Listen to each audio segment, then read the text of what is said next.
दृष्टि ने गुस्से से कहा। आज काम पर पहुंचने पर दृष्टि पहली थी जिसे पता चला कि तिजोरी में से किंग ऑफ द वर्ल्ड गायब हो गया था। अपने सदमे के क्षण के बावजूद उसने तुरंत सारे सीसीटीवी कैमरों को देखने का तर्कसंगत निर्णय लिया। हालांकि उसने पाया कि कंपनी के सभी सीसीटीवी कैमरास पिछली रात को जानबूझकर बंद कर दिए गए थे। इसके अलावा बिजली के कमरे में से बिजली के तार भी कुछ समय के लिए काट दिए गए थे। ऐसा लग रहा था जैसे किसी ने इस डकैती की योजना पहले से ही बना ली हो। लेकिन किसने? आखिर किसने पहले से ही योजना बनाकर किंग ऑफ द वर्ल्ड को गायब किया होगा? क्या इस चोरी के कारण अब दृष्टि का नाम मिट्टी में मिल जाएगा, या शिवम उसके नाम पर उछला कीचड़ साफ कर देगा? क्या शिवम पता लगा पाएगा कि ये चोरी किसने की? वैसे देखा जाए तो मूल रूप से इस मामले को संभालने के लिए थाने में रिपोर्ट की जानी चाहिए थी। ये कोई छोटा मोटा मामला नहीं था। नारंग एम्पायर के टावर, जहां की सिक्योरिटी सबसे ज्यादा टाइट मानी जाती है और जहां एक परिंदे का भी पर मार पाना मुश्किल है, वहां से लाखों का finished jewellery product king of the world चोरी हो गया। कंपनी के प्रबंधन के सदस्यों, विशेष रूप से तान्या नारंग और करण नारंग ने दृढ़ता से अनुरोध किया था कि निदेशक मंडल पुलिस को इसे संभालने के लिए बुलाए। हालांकि चेयरमैन विक्रम टोकस ने किसी को भी ऐसा करने से रोक दिया था। उन्होंने दावा किया कि उन्हें इसे सार्वजनिक रूप से प्रचारित नहीं करना चाहिए और अस्थायी रूप से कंपनी के भीतर आंतरिक जांच करनी चाहिए।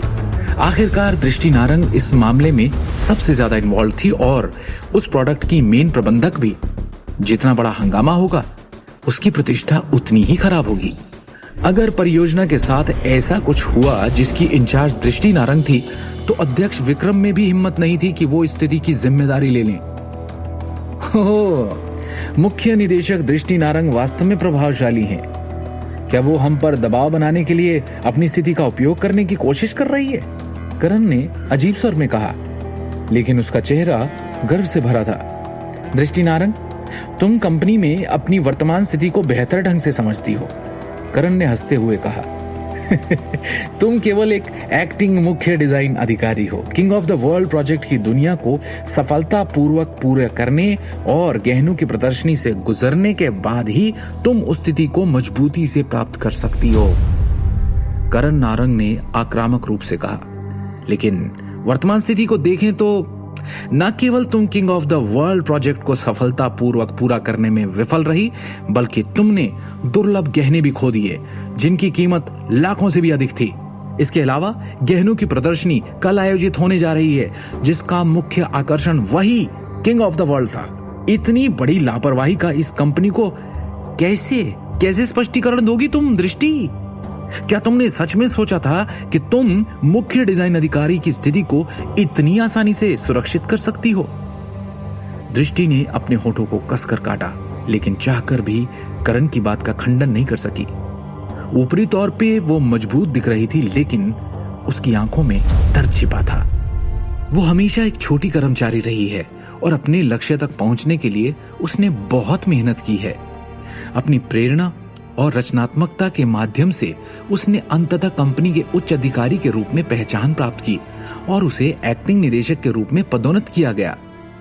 आखिरकार उसे अपने पैरों पर खड़ा होने का और खुद के लिए एक नाम बनाने का मौका मिला।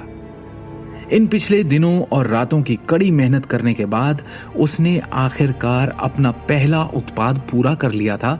लेकिन जिस काम में उसने अपना सारा खून, पसीना और आंसू बहाए थे, वो कल प्रकाशित होने वाली थी और ठीक उसके पहले किसी ने उसकी चोरी कर ली। अंत में कंपनी के अन्य अधिकारियों द्वारा उसकी आलोचना भी की गई और उस पर झूठा आरोप भी लगाया गया। उसके दिल में इस तरह की पीड़ा को बता पाना नामुमकिन था। इसे सबसे असहनीय चीज भी माना जा सकता है जिसका सामना दृष्टि नारंग ने अपने जीवन में किया था। इसके अलावा उसके पास शिकायत करने के लिए कुछ और नहीं था और वो केवल इन अधिकारियों के अनुचित आरोपों को बस सहन ही कर सकती थी।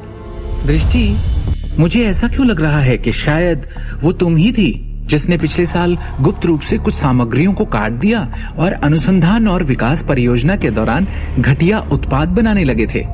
और तुम्हारा असली चेहरा तो अब सबके सामने है। सब देख सकते हैं कि कैसे तुम्हारा इस मामले में कोई भी किसी प्रकार की जिम्मेदारी लेने का इरादा नहीं रखता। मैं अब निश्चित ही ये मान सकती हूँ कि तुमने गहनों के तैयार उत्पाद को छिपाने की कोशिश की और उद्देश्यपूर्ण रूप से घोषणा की कि किसी और ने इसे चुरा लिया है।